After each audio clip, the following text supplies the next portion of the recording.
Hey everybody. So I'm an American living in Ukraine, and there's an invasion going on in Ukraine right now, across the country.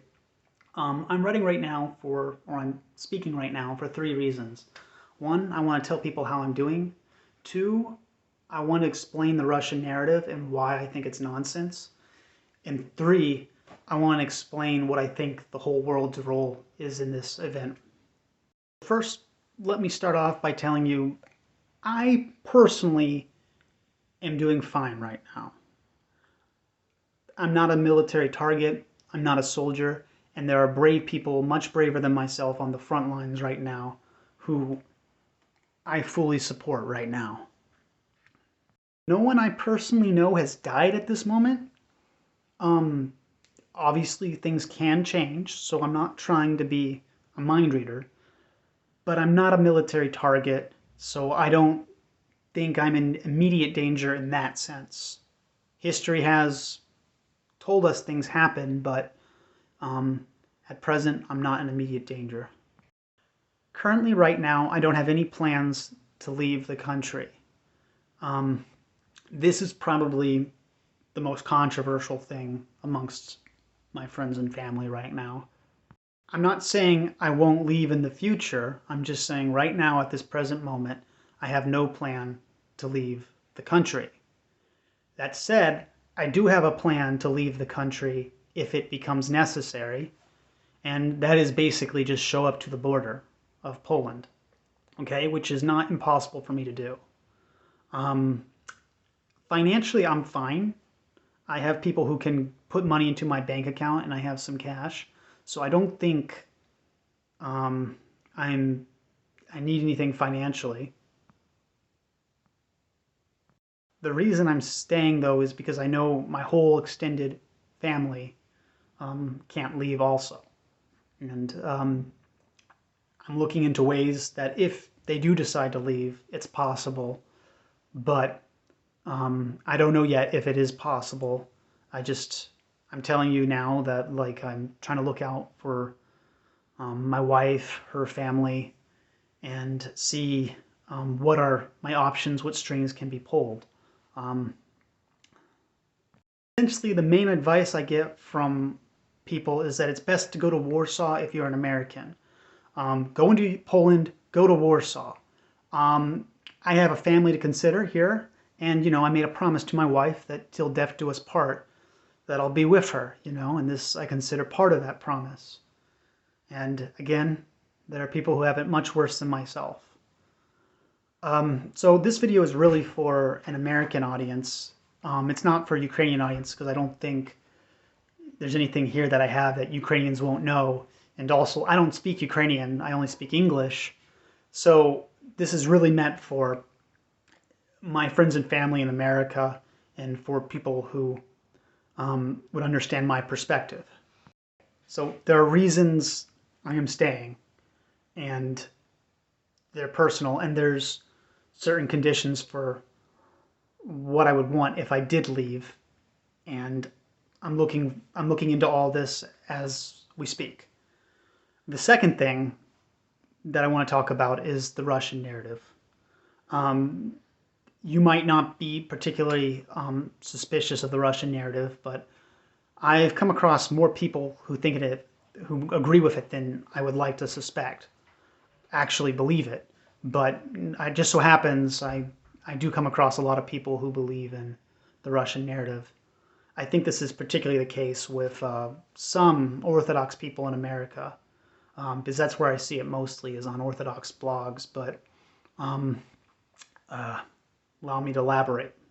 There's a tension in the Orthodox world between um, Greek Catholics, Orthodox with the Constantinople, and the Russian Orthodox Church.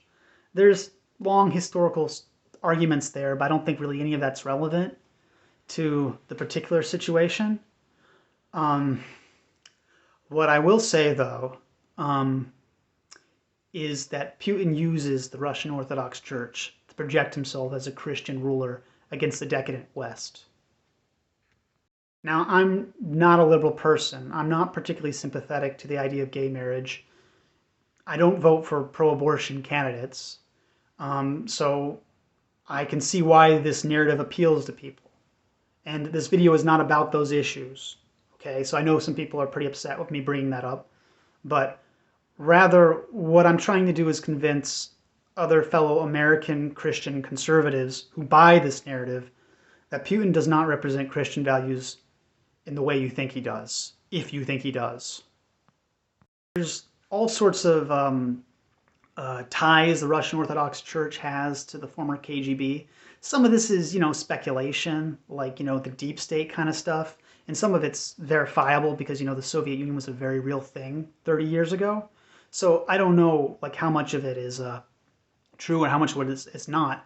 But I can say that the Russian Orthodox Church supports Putin's narrative that all Ukrainians and Russians are the same people. And that's important because Russia, or Putin, has used that as a justification for invading Ukraine. Ukrainian history is very complicated because it partially consists of people that lived in the Polish-Lithuanian Commonwealth, the Austrian-Hungarian Empire, and Lithuania before the Polish-Lithuanian Commonwealth, and then later they were occupied by Russia. Depending on where you lived, what part of the modern-day borders of Ukraine, at different periods in time, those borders were different. But the Ukrainian people were always distinct from Russian people. And they fought for sovereignty at least since 1917, but even prior to that, there was push for Ukrainian statehood. This is a very long plea that Ukrainian people have had, and you can find evidence of it in 1991 when the Soviet Union was falling apart. Ukrainian people pushed for independence. That was the first thing they wanted. Now, Putin on television said three things. He said that Russians and Ukrainians are the same people. He said there's a genocide of Russians in the Far East, of Russian-speaking people who don't speak Ukrainian. And he also said there's a nuclear bomb in Ukraine. All three of these narratives, there's a fourth thing too. He said the people that are currently in charge are Nazis. And he's saying he's denazification right now. But the narrative is pretty false. Zelensky is a Jewish president who speaks Russian as his first language.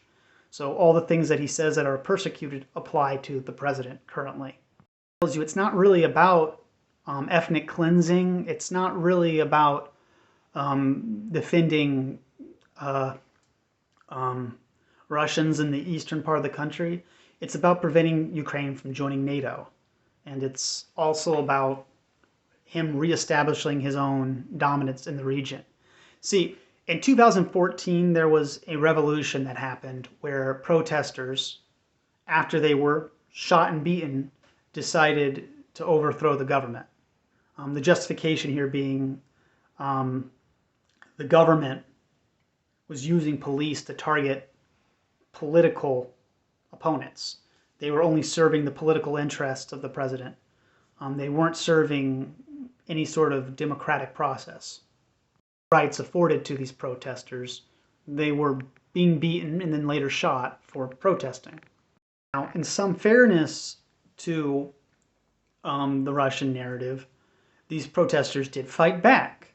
But of course, I would argue that this is justifiable when you have an authority who's tyrannical. Now, originally the issue was about the European Union.